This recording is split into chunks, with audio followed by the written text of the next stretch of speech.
ऐसा लगा अंत में बताइएगा जरूर। अरे बहू, चाय ले ले, उठ जा बेटा। अरे मम्मी रहने देती ना, मैं उठ तो रही थी। अरे कोई बात नहीं, खाने में क्या बनाना है वो बता दे। देख लो माँ, कुछ भी जो ये कहे बना लेते हैं। बेटा मैंने तो जो सब्जी थी वो काट दी है, तू बस रोटियां बना लेना। ये हर रोज सुबह का सीन था ममता के ससुराल का। एक दिन पड़ोसन कहती है, अरे बहन जी, सारा दिन काम करती रहती हो, थकती नहीं क्या आप? बहू क्या करती रहती है सारा दिन? अरे वो भी कुछ ना कुछ करती ही रहती होगी। अब इतनी भी बूढ़ी तो नहीं हूँ मैं जो बैठ जाऊं कि सामने काम पड़ा है और मैं बैठी रहूं।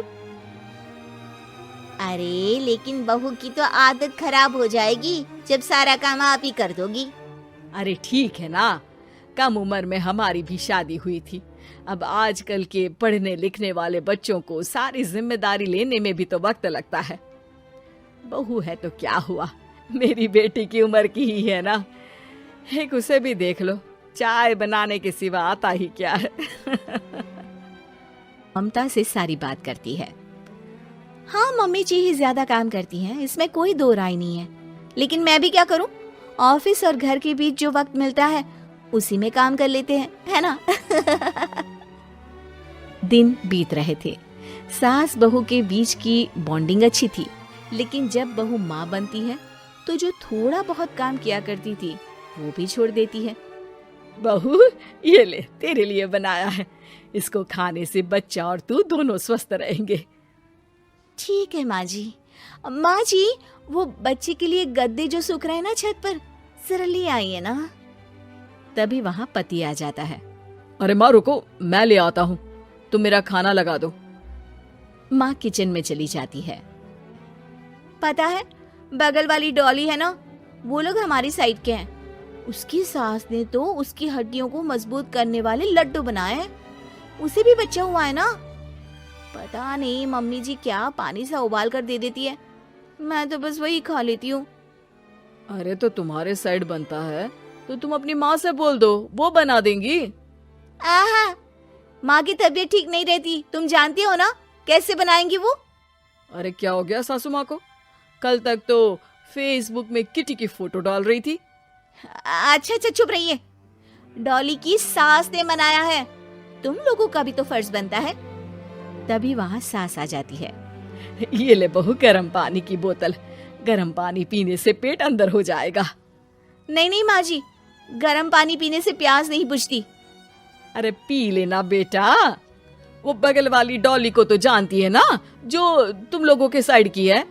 तेरे साथ ही उसका भी बच्चा हुआ था, बेचारे का कोई ख्याल रखने वाला नहीं।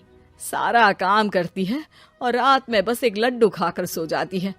पेट तो लटक ही गया है और बच्चा तो कितना कमजोर सा है उसका। अच्छा माँ, क्या बात है, डॉली की ये हाल है? क्यों मैडम, क्या कहना है आपका?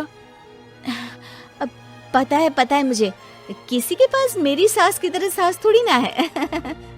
नहीं नहीं बेटा, ऐसा नहीं है, मेरे लिए तो तुम सभी मेरे बच्चे जैसे ही हो। ममता को समझ में नहीं आता कि वो सास में कैसे कोई बुराई निकाले, क्योंकि हर कोई उससे उसकी सास की तारीफ ही किया करता था। एक रोज ममता के घर उसकी ननद आती है। अरे भाभी, मुन्नी को तो 6 महीने हो गए, आप अभी भी बेड पर हो। आ गई है आप?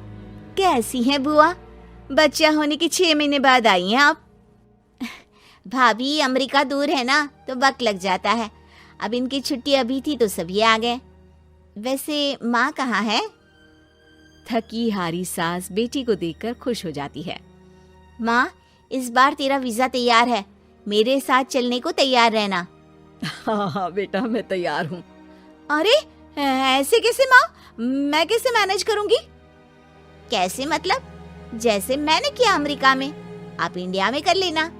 वैसे आपका तो मायका भी पास ही में है ना। हाँ वो तो है, लेकिन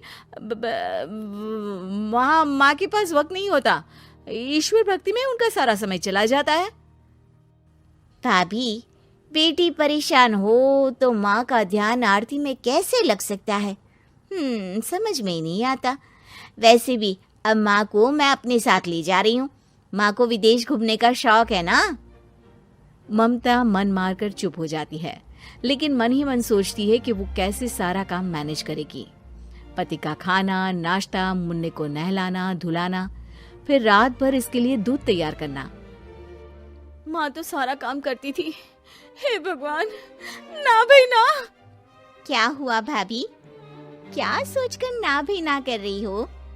अरे कुछ नहीं, बस बच्चे के बाद से ही कमजोरी ज्यादा हो गई है ना, तो अचानक से बड़बड़ाने लगती हूँ मैं।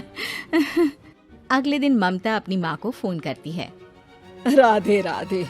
माँ मैं क्या करूँ, मेरी सास तो अमेरिका जा रही है बेटी के पास। अब घर का सारा काम, बच्चा, सब कैसे मैनेज करूंगी। तू आ जाना माँ कुछ महीनों के लिए मेरे पास। अरे ना ना ममता, मेरे बस की बात नहीं है काम धाम।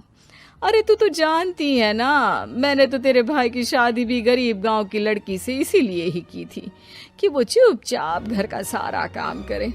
वैसे भी अब तो आदत भी नहीं रही मेरी काम करने की। ममता को माँ पर बहुत गुस्सा आता है। ठीक है माँ, देख लूंगी मैं, लेकिन मेरी मुसीबत के वक्त आप मेरा साथ नहीं दे रही है, अब भूल जाना मुझे।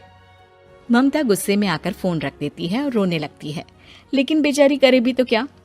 अब सास और ननद दोनों घर का काम करते, नेहा आराम करती, लेकिन अब आराम में भी उसे चिंता रहती। और फिर वो दिन भी आ जाता है जब ननद का जाने का वक्त आ जाता है। भाभी मैं जा रही हूँ, अपना और मुन्ने का ख्याल रखना। ममता सास को देखती है और गले लगकर रोने लगती है। माँ जल्दी आ जाना। सास मुस्कुराकर कहती है, कहाँ से ममता, मैं कहीं नहीं जा रही। मैंने देखा कि मेरे जाने की बात से ही तू परेशान हो गई थी, इसीलिए मैंने अपना जाना कैंसिल कर दिया है। तू चिंता ना कर, मैं तेरे साथ ही रहूंगी। ममता को अपनी माँ की बात याद आती है कि कैसे उसके कहने पर भी ममता की परेशानी को समझने की बजाय उसने मना कर दिया, जबकि सास ने बिना कुछ कहे बहू की समस्या पढ़ ली। हाँ माँ, हम सब साथ चलेंगे बाद में दीदी के घर अमेरिका। आज से आप रानी बनकर रहना और मुन्ने को देखना। मैं समझ चुकी हूँ कि मेरा फर्ज क्या है।